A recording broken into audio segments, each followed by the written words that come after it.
Gimana untuk mempertahankan naluri adat-adat Jawa itu supaya tidak musnah atau tergeser dengan ajaran Dayoh. Itu yang kami pertanyakan kepada Romo. Terima kasih Pak Purwadi.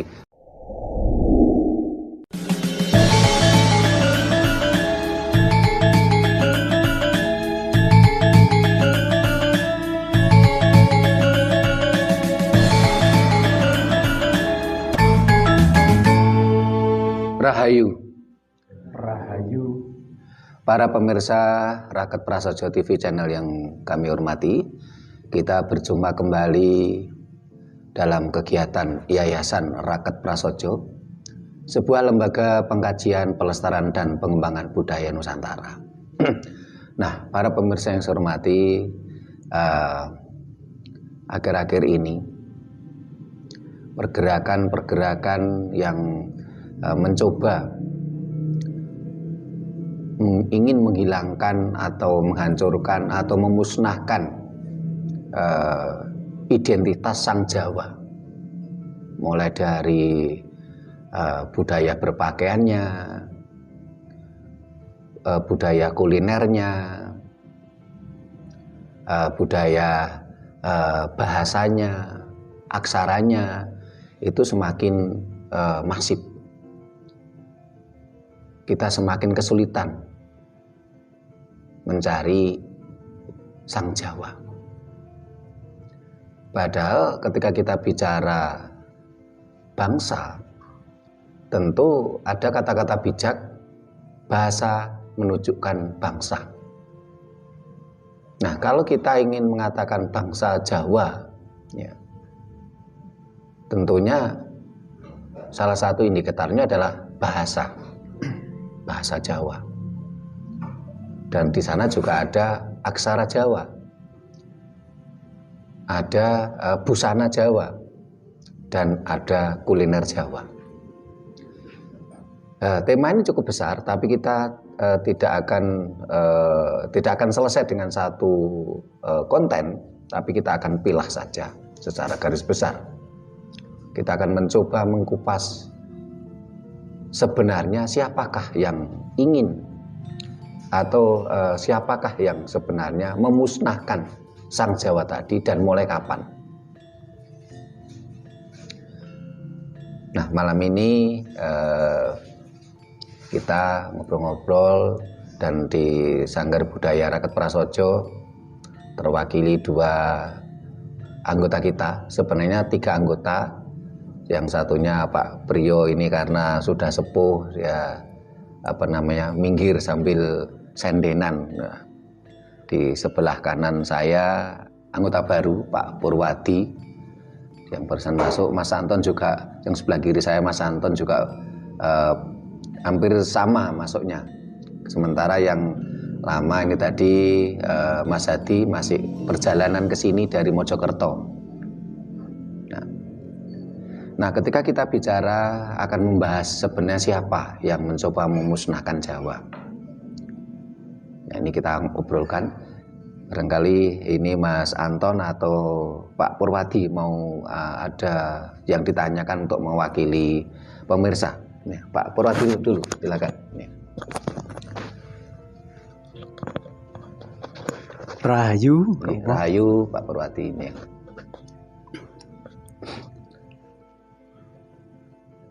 Yang kami pertanyakan, gimana untuk mempertahankan naluri adat-adat Jawa itu supaya tidak musnah atau tergeser dengan ajaran Dayoh. Itu yang kami pertanyakan kepada Romo. Terima kasih Pak Purwadi. Mas Antonnya mau ditanyakan? Silakan Mas Anton. Rahayu Romo. Rahayu Mas. Menurut sejarah itu awalnya kan, ini menurut saya ya, dari membaca itu Demak menyerang Majapahit. Itulah awal dari hancurnya Jawa. Itu menurut saya. Menurut jenengan tos pundi, menurut bisa dijelaskan. Terima kasih Mas Anton. Nah, para pemirsa yang saya hormati, nah ini kita bahas dulu yang pertanyaan dari Mas Anton, baru dari Pak Purwadi supaya runut ya, karena nah ketika kita bicara siapa sebenarnya yang memusnahkan Jawa, karena kalau kita lihat fakta sejarah itu dahulu ketika Sang Jawa itu masih kuat di setiap hati nurani orang-orang kita, bangsa kita ini menjadi bangsa pemimpin. Dari berbagai penelitian ya, dan tulisan, entah itu tulisannya Profesor Mulyono, tulisannya Profesor Muhammad Yamin ya, tulisannya Profesor Supomo, ini Majapahit ini menguasai 2/3 dunia. Dan masa pemerintahan Majapahit itu 228 tahun. Bahkan tadi siang di grup WA Rakat Prasojo juga ada anggota yang mengupload bagaimana waktu itu ada persaingan ketat antara pedagang atau rombongan saudagar yang Majapahit dengan rombongan dari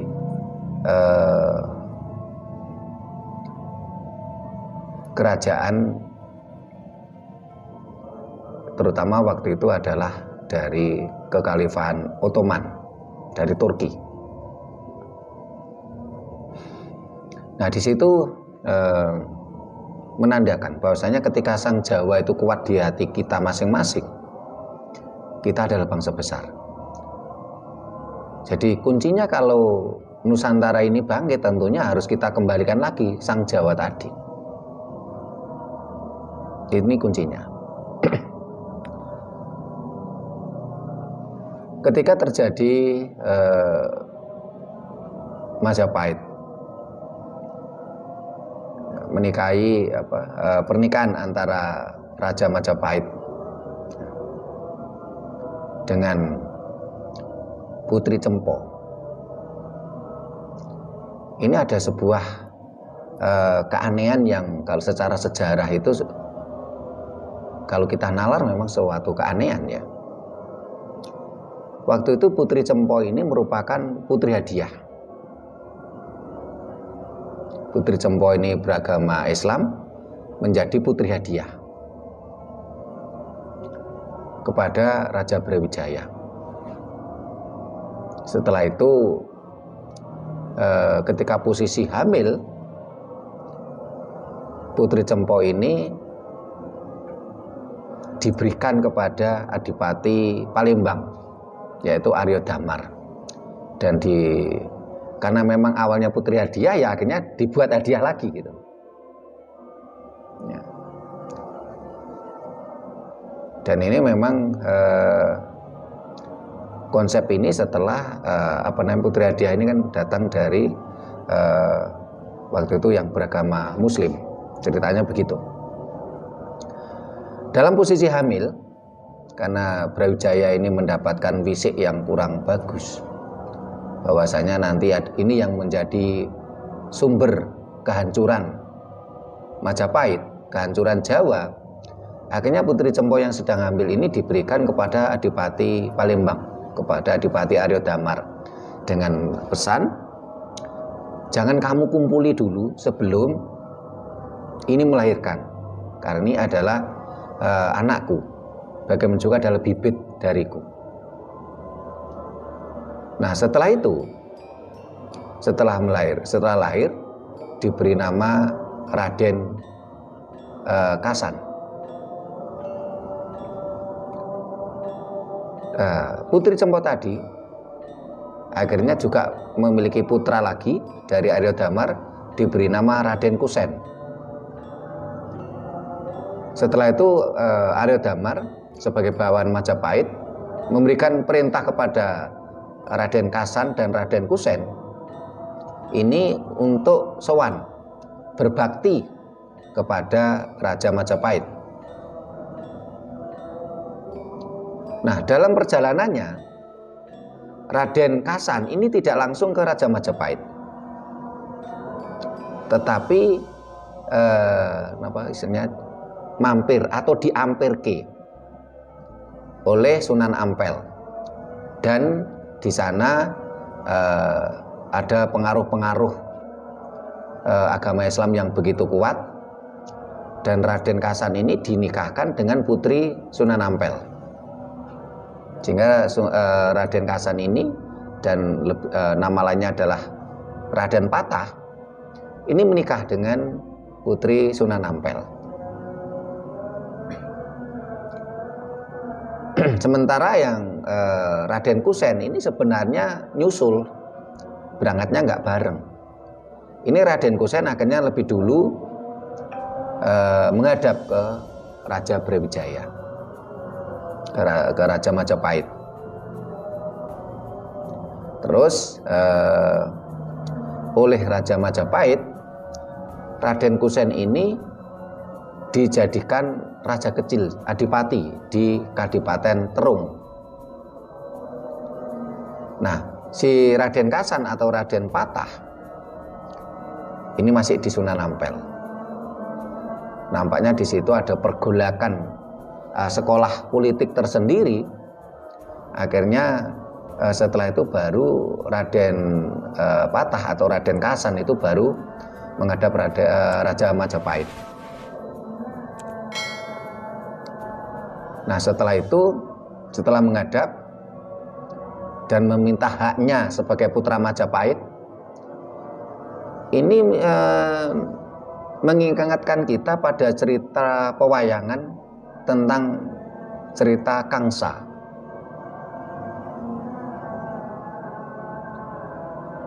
Pada waktu itu Raja Mandura punya istri Sedamirah, ditinggal tirakat ke hutan. Nah, putri Sedamirah ini kedatangan sebenarnya bukan suaminya, tapi membo-membo suaminya, sampai putri Sedamirah tadi hamil. Lahirlah sang putra Kangsa. Nah, putra Kangsa ini meminta haknya sebagai putra Mandura. Nah, cerita ini mirip gitu loh. Ya, Raden Patah meminta haknya sebagai putra Majapahit karena memang beliaunya memang putra Majapahit, putra Brawijaya dengan putri Cempo. Kalau Raden Kusen malah bukan putra dari putri Cempo, tetapi dengan Arya Damar. Akhirnya Raden Patah ini diberi kerajaan, namanya kerajaan Kadipaten, ya, kerajaan kecil itu adipati, yaitu Kadipaten Glagahwangi.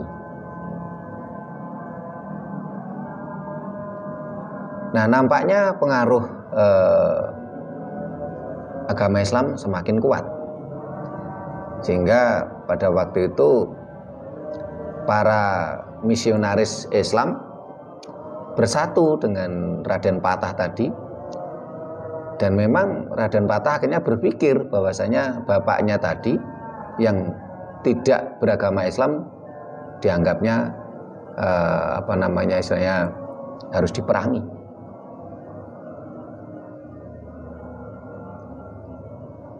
Tetapi awalnya Raden Patah ini ragu-ragu untuk memerangi bapaknya. Pertama, karena dia cuma raja kecil, kekuatannya tidak seberapa.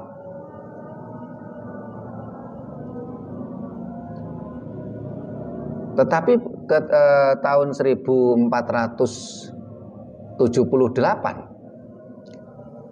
ada MOU antara Raden Patah dengan Sultan Muhammad II dari Kekhalifahan Ottoman, Turki. Beberapa waktu yang lalu ini dari Perpustakaan Turki ini mengakui ada MOU itu. Ya. Nah, setelah ada MOU itu barulah Raden Patah ini memiliki keberanian melawan Majapahit. Akhirnya terjadilah konflik. Ya. Di sisi lain waktu itu secara internal Majapahit ada konflik juga. Orang menyebutnya adanya perang Paragreg. Tetapi yang namanya konflik internal itu sebenarnya hal wajar-wajar saja. Seperti namanya sebuah kerajaan besar ya, sebesar Majapahit, ada konflik internal itu kan hal wajar sebenarnya. Seperti halnya saat ini. Cuman bentuknya konflik kan berbeda. Barangkali pada waktu itu konfliknya adalah konflik berbentuk fisik. Kalau saat ini kan tetap juga ada konflik intrik-intrik politik internal di negara kita. Sampai ada istilah kemarin itu Pak Perwadi yang kalau Jokowi istilahnya kecebong. Terus satunya yang Prabowo punya istilah ada bangunan. Ini kan namanya intrik-intrik politik, perseteruan internal. Nah, ini hal-hal wajar saja ketika ada intrik politik dalam sebuah negara.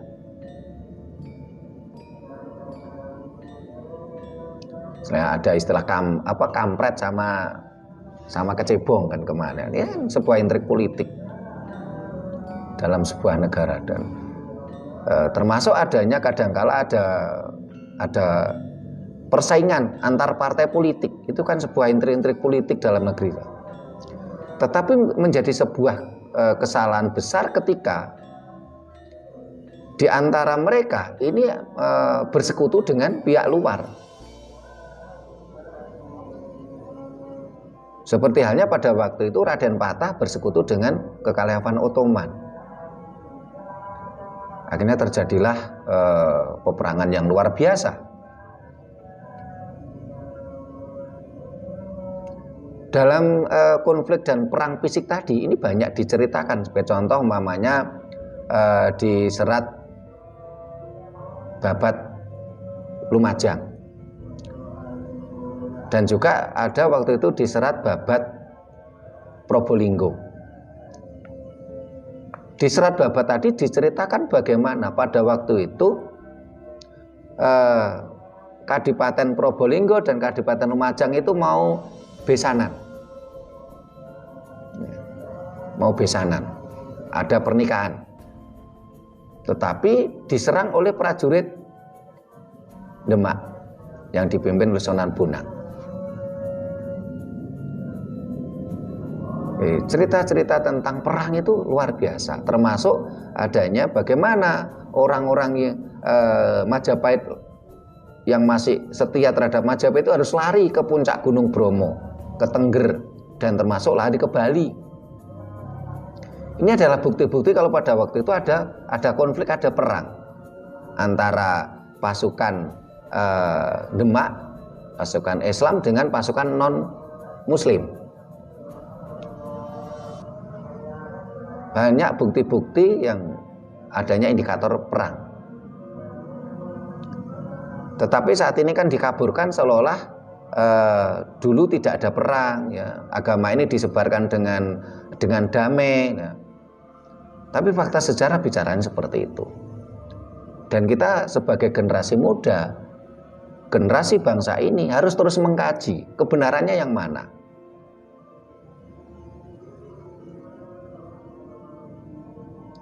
Ketika kita bicara sejarah, ya, sebenarnya kita harus objektif. Dan ini kita bukan bicara tentang kejelekan agama, bukan, karena ini adalah perilaku manusianya. Ini adalah perilaku manusianya. Dan ini adalah fakta sejarah yang harus kita ungkap. Karena di sisi lain, ketika kita bicara secara hukum internasional tentang histori, Indonesia ini dikenal sebagai negara yang tidak punya historis. Karena yang dimaksud histori itu adalah penulisan sejarah secara independen. Nah, bangsa kita baru punya istilahnya itu adalah distori. Apa yang dimaksud dengan distori? Distori itu adalah penulisan sejarah sesuai kepentingan atau selera pemenang. Karena memang setelah itu pemenangnya adalah kerajaan Demak, ya, Kesultanan Demak yang berbackground agama Islam. Akhirnya otomatis kan ya sesuai versi dari penguasa pemenang tadi. Digambarkan banyak pengkaburan sejarah. Tapi dengan berkembangnya sains dan teknologi ini semakin terbuka. Sebenarnya bagaimana sejarah pada waktu itu? Dan ini harus kita kupas terus. Sebenarnya adakah perang yang menghancurkan Jawa? Ataukah waktu itu ajaran agama Islam ini disebarkan dengan damai? Orang-orang Islam yang datang ke sini ini apakah dengan damai ataukah dengan perang? Ini yang terus harus kita kupas. Nah, sejak itulah Jawa semakin musnah, semakin hilang. Dan penghancuran, pemusnahan tentang Jawa terus berlangsung sampai sekarang.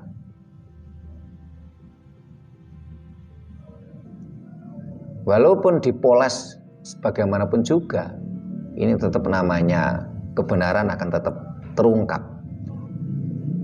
Hanya sang waktu yang akan menjawabnya. Sehingga setelah terjadi konflik besar-besaran, perang tadi, tahun 1520 ini Raden Patah ini dinobatkan menjadi khalifah ing tanah Jawi. Jadi Kesultanan Demak ini merupakan bagian dari Kesultanan Ottoman Turki. Raden Patah dengan bergelar Khalifatullah ing tanah Jawi, khalifah di tanah Jawa yang merupakan bagian dari kekhalifahan Ottoman.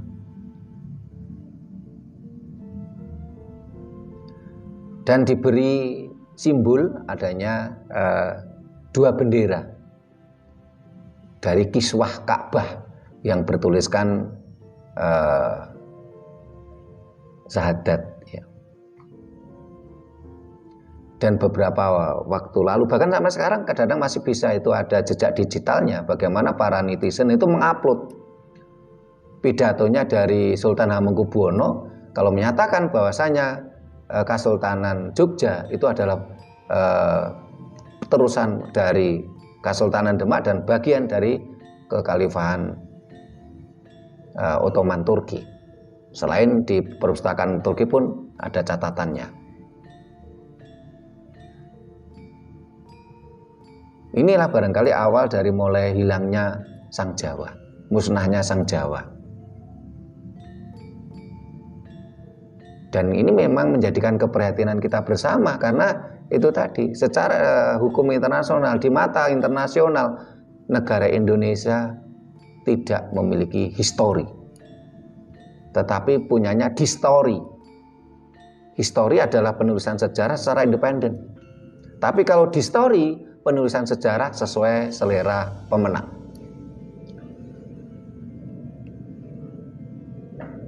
Ini kehancuran-kehancuran Jawa. Memang secara hukum alam, Ketika orang-orang Islam ini menghancurkan Majapahit, sang anak berani kepada bapaknya. Sebenarnya hukum alam siapa menanam akan menuai. Ini pun juga berlaku pada siapapun, kepada kita semua dan kepada orang-orang Islam pada waktu itu di Kesultanan Demak. Apa bentuknya hukum alam? Siapa menanam akan menuai. Ya.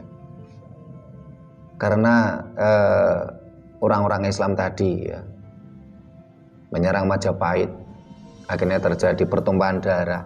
Ya. Akhirnya hukum alam berlaku. Siapa menanam akan menuai. Raden Patah matinya juga terbunuh. Penggantinya Adipati Unus juga mati terbunuh. Seharusnya penggantinya Adipati Unus adalah Pangeran Surowiyoto, bapaknya Aryo Penangsang. Tetapi Pangeran Surowiyoto juga terjadi konflik ya, dan mati terbunuh juga. Terbunuhnya di sungai. Sehingga Pangeran Surowiyoto ini lebih dikenal dengan nama Pangeran Sedolepen. Yang membunuh adalah Sunan Prawoto dan Sultan Dardiri. Ada yang mengatakan Sultan Dardiri, ada yang mengatakan Sultan Hadiri.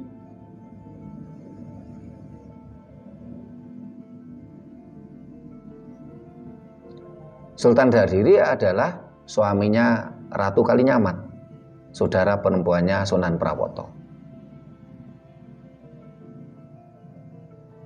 Istilahnya siapa menanam akan menuai. Utang nyawa dibalas nyawa, utang darah dibalas darah, itulah hukum alam. Kalau orang melihat hukum alamnya, tentunya kita akan berhati-hati dalam berperilaku. Akhirnya yang menjadi raja adalah Sultan Trenggono. Aryo Penangsang waktu itu yang merawat adalah Sunan Kudus. Ini adalah merupakan bentuk konflik internal Islam juga antara sekte Sunan Kudus ya, dan aliran Islamnya berbeda dengan yang dibawa oleh Sunan Prawoto. Akhirnya Aryo Penangsang yang dibina, dididik oleh Sunan Kudus akhirnya membunuh Sunan Prawoto, membunuh Sultan Dardiri. Akhirnya Ratu Kalinyamat sampai dendam. Dia bertapa, dia dengan sebuah catatan sejarah yang sangat monumental, yaitu apa? Dia bertapa sinjang rambut. Dia tidak mau berpakaian sebelum ya, Aryo Penangsang ini mati. Sebelum dia rambutnya tadi, sinjang rambut tadi, rambutnya itu diurai untuk menutupi tubuhnya.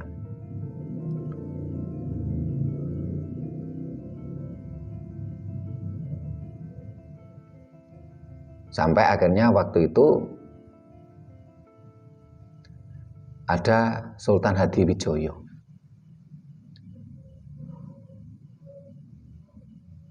Ratu Kalinyamat paham bagaimana Sultan Hadiwijoyo ini gampang tertarik dengan perempuan. Ini setelah Demak hancur ganti ke Pajang. Ya.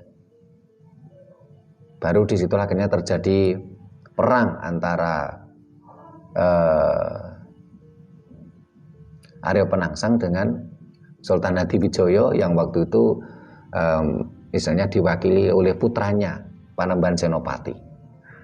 Ini konflik terus, tidak ada hentinya. Kalau kita lihat sejarah yang serba konflik ini, kita mengingatkan sejarah Islam di Timur Tengah juga penuh konflik. Ini semua adalah hukum alam. Siapa menanam akan menuai. Kalau tadi masa pemerintahan Majapahit itu 228 tahun, Demak ini masa pemerintahan cuma 35 tahun, penuh konflik. Sehingga akhirnya Demak tidak mampu membangun peradaban karena penuh konflik. Berbeda dengan Majapahit. Dia mampu membangun peradaban. Masa pemerintahnya 228 tahun. Walaupun oleh tentara-tentara Demak ini banyak peradaban-peradaban Majapahit yang dihancurkan. Tapi masih ada sisa-sisanya peradaban tadi. Tapi Demak tidak mampu membangun peradaban.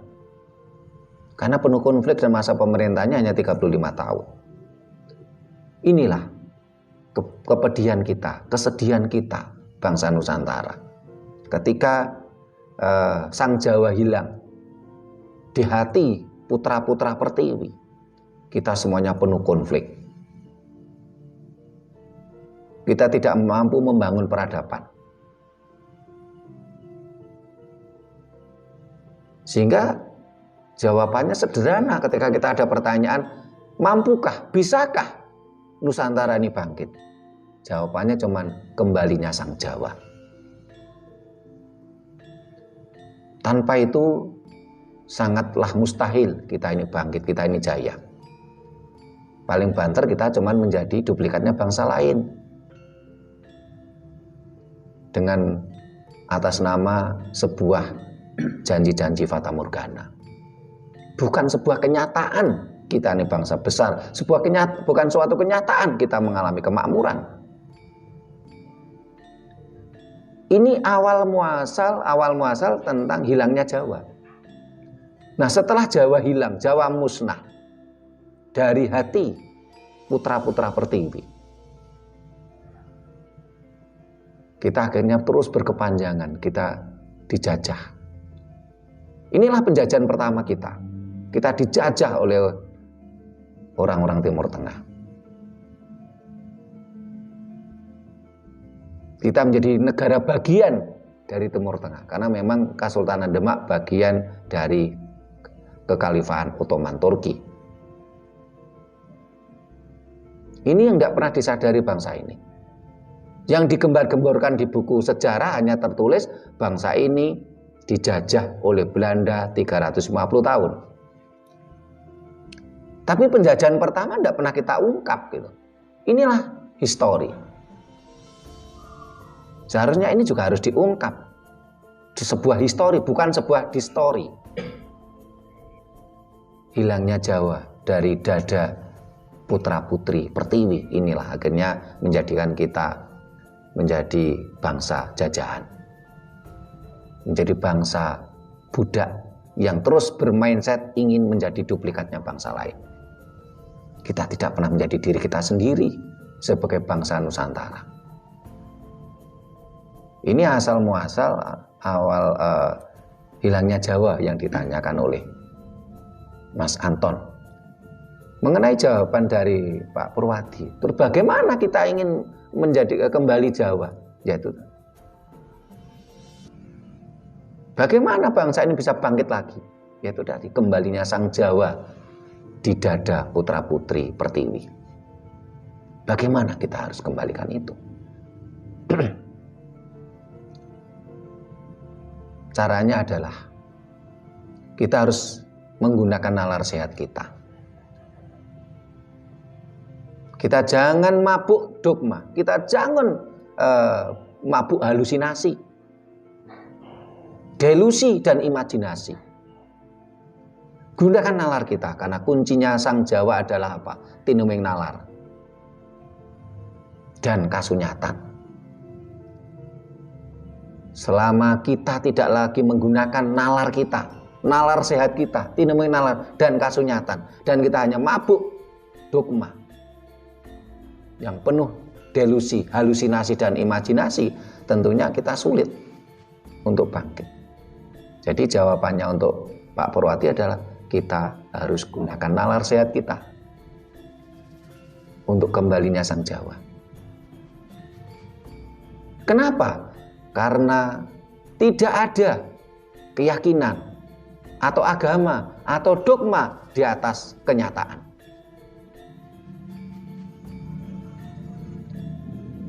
Ini adalah fakta, ya. Tidak ada suatu keyakinan atau agama atau dogma di atas kenyataan. Ini yang harus kita perjuangkan terus. Bagaimana juga yang paling tinggi ini adalah kenyataan, fakta, bukan keyakinan, bukan agama, bukan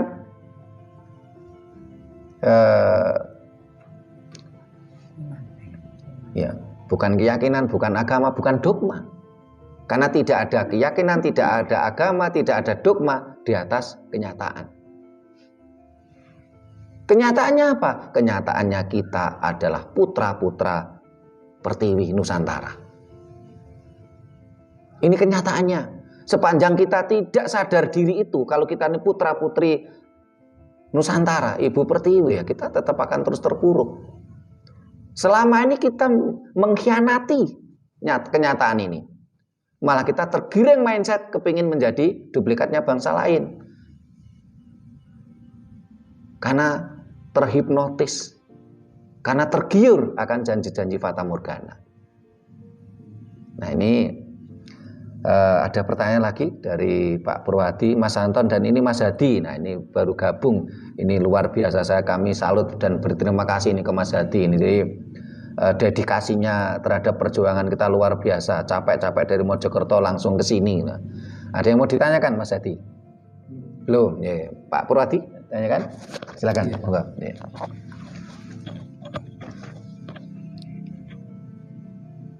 Yang saya tanyakan yang kedua, sekarang ini banyak dari generasi-generasi remaja, putra-putri anak bangsa itu terlalaikan dengan era global elektro, seperti HP, teknologi itu kan. Untuk tata krama unggah-ungguh itu sangat mulai pudar. Tidak ada patrap yang santun gitu. Jadi untuk mempertahankan dari adat uri-uri Jawa yang dulunya itu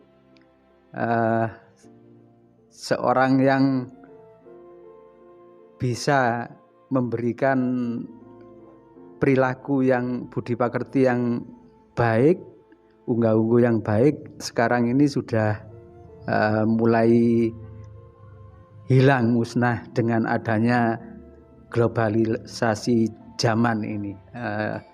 Itu gimana untuk mempertahankan dan supaya tetap generasi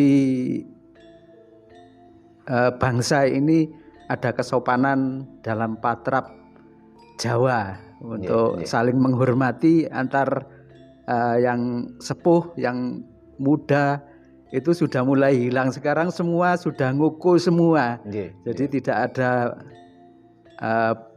patrapnya itu kesopanan. Terima kasih Pak Purwadi. Mas Anton ada ditanyakan? Kembali ke sejarah antara Demak dengan Majapahit itu Demak menyerang Majapahit, bisa dikatakan itu perang agama, itu aja. Mohon penjelasannya. Terima kasih. Mas Hadi mau ditanyakan? Belum. Pertanyaannya Mas Anton, apakah ketika Demak menyerang Majapahit ini termasuk perang agama? Ini tentunya bisa jadi dikatakan iya, ini perang agama. Karena konteks awal itu adalah Raden Patah menganggap bapaknya non-muslim. Selain juga ada faktor kekuasaan. Karena pada waktu itu Raden Patah ingin berkuasa dan dia tergiur dengan adanya MOU dengan Khalifah Ottoman. Tetapi ada orang mengatakan agama itu kan bukan material, tentunya agama tidak bisa untuk berperang atau membunuh orang ya. Yang tentunya yang bisa membunuh orang kan manusianya. Ya. Tergantung manusianya ini bagaimana dia meyakini sebuah agama tadi. Karena kalau kita bicara sejarah dunia, ini perang antara Islam ya dengan umat Islam maksud saya. Kalau agama kan non material ya istilahnya. Perang antara umat Islam dengan umat non-Islam ini terjadi di mana-mana.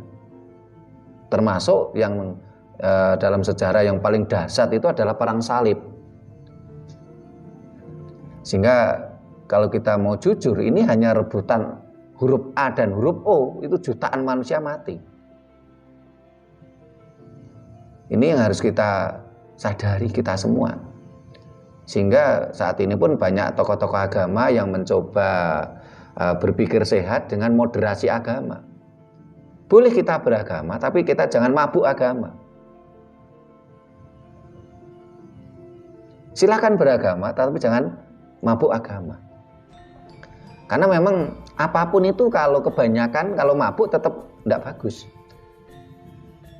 Tidak hanya alkohol saja yang memabukkan dan menjadikan berdampak negatif. Apapun itu. Kita taruhlah makan nasi ya, beras. Itu kalau mabuk beras, mabuk nasi juga tidak bagus. Juga berdampak negatif. Sehingga termasuk tentang mabuk agama. Yang diperlukan adalah kedewasaan kita beragama. Inilah akhir-akhir ini banyak tokoh-tokoh agama mendengung-dengungkan tentang moderasi beragama. Supaya kita tidak mengulang kembali sejarah yang memilukan. Demi sebuah agama kita tega membunuh saudara kita. Ini harus jadi perhatian kita bersama. Termasuk visi misi Yayasan Rakyat Prasojo. Kita ingin supaya bangsa ini tercerahkan, tidak mabuk agama. Ayo berpikir sehat. Sehingga sebenarnya sudah tepat dari langkahnya Bung Karno sebagai pendiri bangsa ini, sebagai pendiri negara ini. Bung Karno dengan Pancasilanya sebagai dasar negara Republik Indonesia itu sudah benar. Karena di Pancasila ini tidak ada satu sila pun yang bicara agama. Supaya apa? Agama atau keyakinan ini merupakan ranah pribadi. Sehingga tadi ada kata-kata bijak yang saya kutip adalah tidak ada satupun agama, keyakinan atau dogma di atas kenyataan.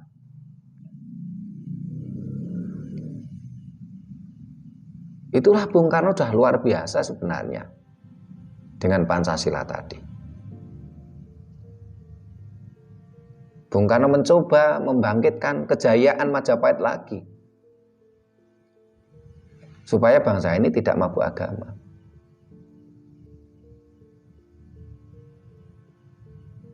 Kita semakin mengalami keterpurukan, hancur kan karena itu tadi. Bangsa ini dicekoi agama. Kita menjadi mabuk agama. Demi sebuah keyakinan yang belum tentu faktual, ya. Ini kita seringkali tega memusuhi saudara kita, tetangga kita. Bahkan sampai terjadi bunuh-membunuh. Ya. Padahal kenyataannya adalah ini adalah saudara kita sebangsa dan setanah air. Ini kenyataan. Sementara ajaran agama seringkali bukan kenyataan. Yang diajarkan adalah sesuatu yang masih bersifat fatamorgana. Sehingga kata-kata bijak ini mari kita renungkan bersama. Tidak ada suatu keyakinan, suatu agama, suatu dogma di atas kenyataan. Kenyataannya kita adalah saudara sebangsa setanah air. Kita ini adalah saudara. Ini kenyataannya. Ingat, saudara. Saudara itu seudara. Kalau kita tahu ini, tentunya kita tidak mudah berkonflik, apalagi sampai membunuh orang. Kita ini saudara. Ini harus kita terus-menerus kita dengungkan supaya bangsa ini semakin hari semakin tercerahkan. Dan ini merupakan awal dari kehancuran Jawa. Kalau Jawa sendiri ini tidak bisa dihancurkan. Jawa ini tidak bisa dihancurkan karena Jawa itu value, nilai. Tetapi ketika nilai-nilai Jawa itu hilang dari dada, dari nurani para putra-putri Ibu Pertiwi, inilah kita kehancuran kita. Kita tidak lagi menemukan, kita kesulitan mencari mana sih orang Jawa. Bukan orang suku Jawa loh ya. Kalau kita mencari orang suku Jawa, ya kita semua orang suku Jawa. Ketika kita mengurus data kependudukan, di situ kita nulis di kolom nama, tempat tanggal lahir, suku Jawa, kebangsaan Indonesia, suku Jawa. Tapi ketika kita mencari indikator mana sih orang Jawa, kita kesulitan. Kita kesulitan karena itu tadi. Ketika kita bicara bangsa, satu kita indikatornya apa bangsa itu? Aksara. Kita sudah kesulitan loh. Kita cari aksara Jawa.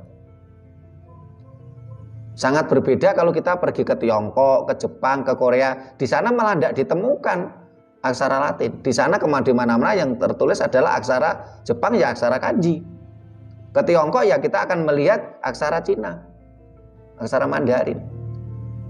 Sementara kalau kita ke Indonesia, kita ke Jawa, loh kita kesulitan cari aksara Jawa. Yang banyak apa? Aksara Latin dan aksara Arab. Padahal kita bukan orang Latin, kita bukan orang Arab. Itu dari aksara saja. Yang kedua adalah bahasa. Kita semakin kesulitan loh mencari orang-orang Jawa yang bisa bahasa Jawa. Ini yang menjadi pertanyaannya Pak Purwadi tadi. Nah, yang ketiga, ketika bicara bangsa, indikatornya adalah kuliner. Anak-anak bangsa ini, anak-anak negeri ini sudah semakin hari semakin lupa tentang kuliner leluhurnya. Sama-sama ingin makan ayam.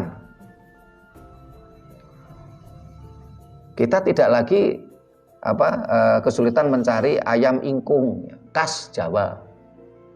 Larinya kemana? Kentucky, ayam geprek.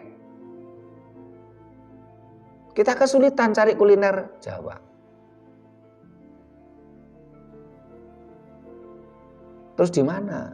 Indikator sang Jawa kan betul-betul hilang. Ini mulai dari perilaku, aksara, bahasa, kuliner. Nah, ketika bicara itu, termasuk akhirnya tadi Pak Purwadi menanyakan bagaimana kita mempertahankan tata kerama Jawa. Kalau menurut saya jangan, ini bukan lagi mempertahankan, kita ini menggali lagi apa yang mau dipertahankan, sudah hancur. Kita sudah kehilangan tata kerama Jawa, kita sudah kehilangan nilai-nilai Jawa. Kenapa? Kok nilai-nilai Jawa hilang? Itu tadi, sejak 500 tahun lalu kita sudah dihancurkan. Dan yang lebih parahnya adalah akhir-akhir ini. Mulai anak-anak kecil itu tidak diajari aksara Jawa. Kita tidak diajari bahasa Jawa.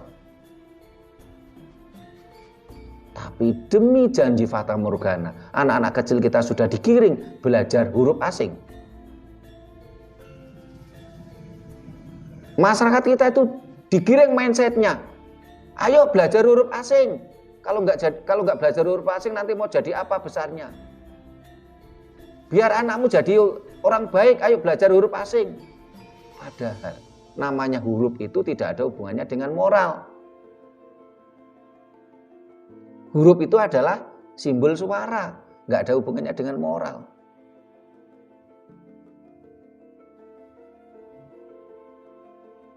Nah, ketika kita bicara tata krama, sebenarnya bahasa Jawa ini adalah sebuah metode yang paling bagus untuk mengajarkan tata krama. Sehingga ada pada sebuah pertemuan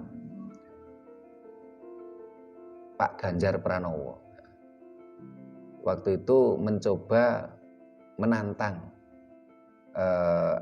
audien. Ya. Siapa yang bisa marah-marah dengan bahasa Jawa kromo inggil? Ini kemarin kan sempat ramai itu di medsos. Pak Purwadi sempat lihat itu ya. Jadi Pak Ganjar Pranowo itu menantang audien. Ayo siapa yang bisa marah-marah dengan bahasa Jawa kromo inggil? Tidak ada yang mampu gitu loh. Kalau orang marah-marah tetap akhirnya pakai bahasa Jawa ngoko kasar, ngoko halus saja ndak. Dan ingat, undha usuk ing basa Jawa, cengkorongan ing basa Jawa itu ada 6. Ngoko kasar, ngoko halus, ngoko kasar, ngoko madya, ngoko halus ya, kromo, kromo madya, kromo inggil. Ya waktu itu kan audien tidak ada satupun yang bisa toh. Malah kan jadi sebuah semacam guyonan.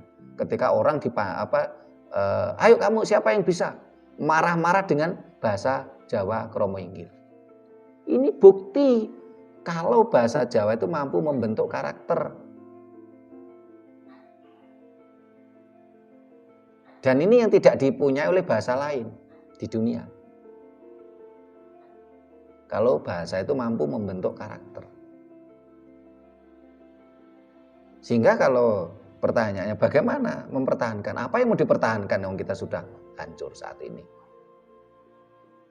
Bahasanya sekarang bukan menghancur, bukan mempertahankan, tapi kita memperjuangkan kembali eksistensi kita, eksistensi Sang Jawa.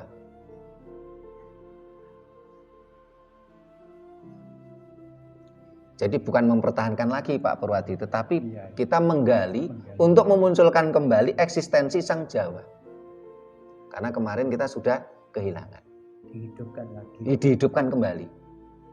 Ya mulai sekarang ya, mulai barangkali anak-anak kita, anak-anak kecil kita, cucunya Pak Purwadi ini ajari mereka tentang bahasa Jawa. Karena bahasa Jawa sudah terbukti mampu membentuk karakter, membentuk tata krama, membentuk etika. Ini yang tidak bisa dilakukan oleh bahasa lain.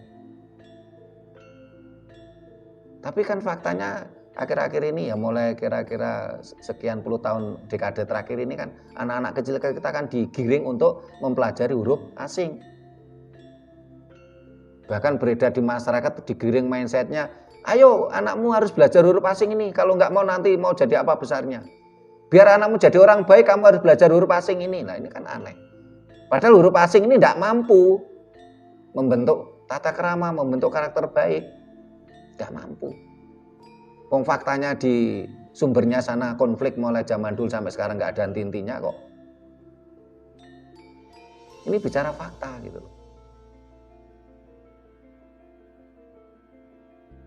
Itu tadi, tidak ada sebuah keyakinan, sebuah agama, sebuah dogma di atas kenyataan. Kenyataannya adalah orang-orang yang bisa mengerti aksara, huruf, dan bahasa asing ini dari sumbernya sana penuh konflik.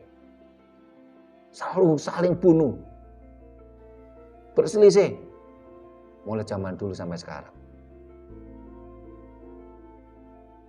Tapi kalau bahasa Jawa malah mampu membentuk karakter kita. Itu tadi contohnya.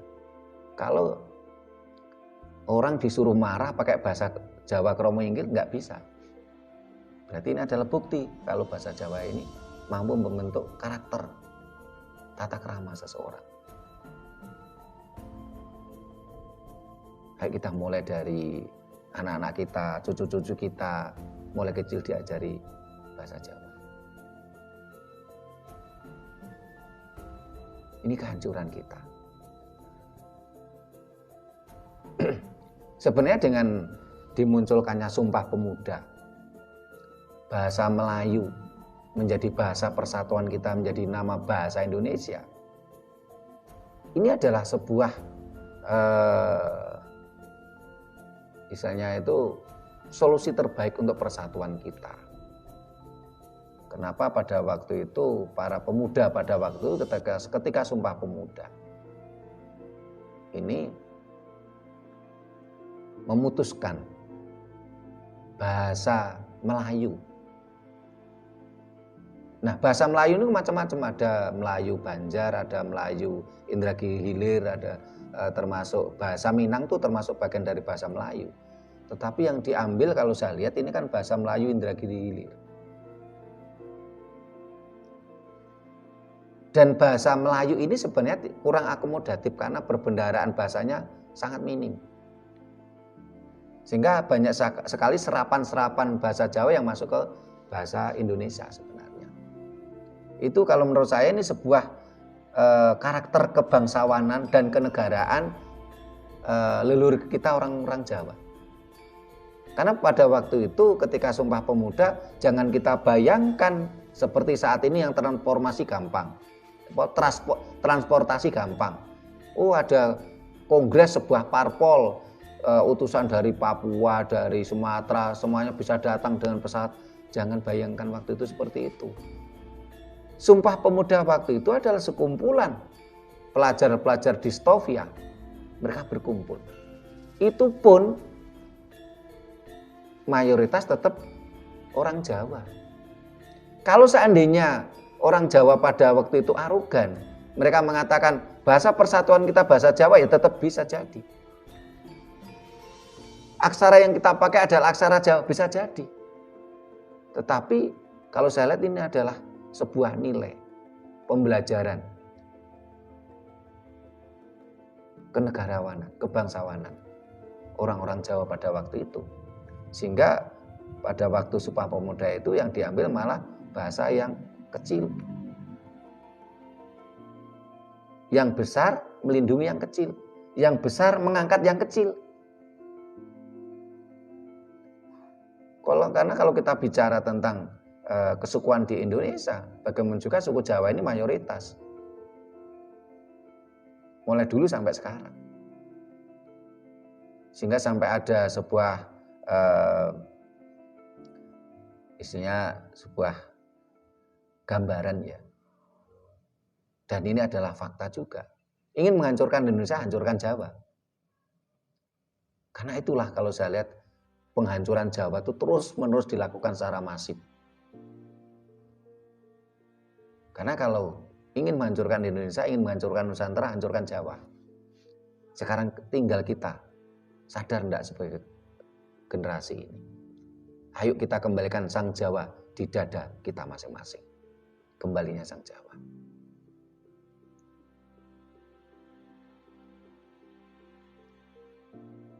Nah, ada lagi yang dipertanyakan Pak Purwadi, Mas Anton, Mas Hadi? Udah? Ada lagi? Silakan kalau mau ditanyakan. Belum, ya. Oh, Mas Anton silakan. Ya. Flashback ke sejarah lagi. Selama 280 Majapahit Jaya. Mestinya kan 228 tahun. Oh, 88. 228. Oh ya, 228. Masa pemerintahan Majapahit berjaya. Mestinya kan punya sistem pendidikan. Gak mungkin tanpa pendidikan kita berjaya. Maksudnya Majapahit berjaya. Itu sistem pendidikannya itu gimana? Apa sekolah, ada sekolah-sekolahnya gitu? Terima kasih Mas Anton. Ketika sebuah negara besar, bahkan masa pemerintahnya 228 tahun. Sementara saat ini Indonesia baru 77 tahun. Dan waktu itu Majapahit memang memiliki sistem yang luar biasa mulai pendidikannya. Kemarin kita bahas diplomasi luar negerinya. Tentang ilmu konstruksinya. Nah, sistem pendidikan Majapahit adalah sistem Mandala. Juga sistem sistem cantrik, ya, istilahnya sistemnya adalah sistem cantrik, ya, sistem peguruan atau sistem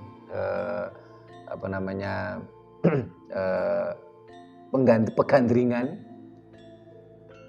Dan konsep itu akhirnya sebagian ditiru oleh umat Islam, yaitu dengan pondok pesantren. Pondok pesantren itu bahasa Jawa. Dari pondok ya bahasa Jawa. Pesantren dari kata santri, cantri itu bahasa Jawa. Itu konsep pendidikan Jawa. yang diadopsi oleh umat Islam di Indonesia. Sehingga sistem pendidikan pondok pesantren adanya ya di Jawa. Nah, akhir-akhir ini oleh orang-orang Islam tertentu sudah mulai digerus ini konsep pendidikan pondok pesantren, diganti dengan sistem madrasah. Ini sistem pendidikannya. Nanti lain waktu kita bahas khusus tentang sistem pendidikan Majapahit. Pertanyaannya Mas Anton, ya memang benar. Majapahit negara besar, masa pemerintahnya 228 tahun. Tentunya waktu itu pendidikannya ada, sistem pendidikan, diplomasi luar negeri ada, arsitektur ada, konsep pertahanan ada, persenjataan ada. Ini kalau dibahas banyak sekali karena memang ini adalah permasalahan kerajaan, pemerintahan yang besar, sistem tata negaranya. Ini kita tadi fokus tentang mulai kapan Jawa ini hilang, dan siapakah sebenarnya yang menghancurkan atau memusnahkan Jawa. Kita menguak sejarah yang kita sampaikan tadi. Mas Anton pertanyaannya cenderung flashback tentang sejarah, Pak Purwadi pertanyaannya cenderung pada kekinian, dan ini nyambung gitu loh. Coba kalau anak didik kita, anak-anak kita itu sejak kecil diajari tentang huruf Jawa, bahasa Jawa, tentunya si Jawa tidak akan hilang, tata kerama Jawa tidak akan hilang. Tapi kenyataannya kan di masyarakat kita kan mulai kecil. Kita udah dicekoi dengan ajaran asing, dengan huruf asing, ya, yang tidak akan mampu membentuk karakteristik Sang Jawa tadi yang penuh tata kerama, penuh keluhuran budi, tidak akan mampu. Ya, ada lagi yang ditanyakan untuk tema ini tentang siapakah atau mulai kapankah pemusnahan Jawa? Nggih, atau gini? Namun, Mas Anton, Mas Adi, namun, nggih. Nah, para pemirsa yang saya hormati, demikian tadi bahasan kita tentang siapakah dan mulai kapankah adanya pemusnahan Jawa.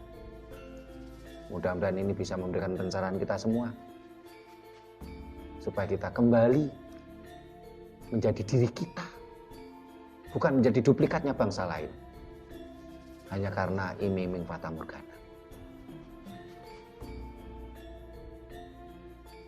Ayo kita kembali menjadi diri kita. Jangan tergiring mindset menjadi duplikatnya bangsa lain.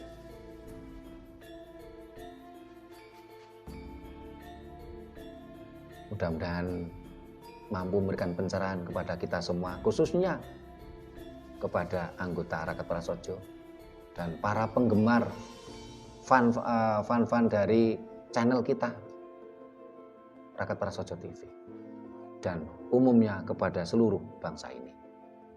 Ayo kita bangkit kembali menjadi bangsa yang besar dengan jati diri kita menjadi putra-putri Ibu Pertiwi Nusantara.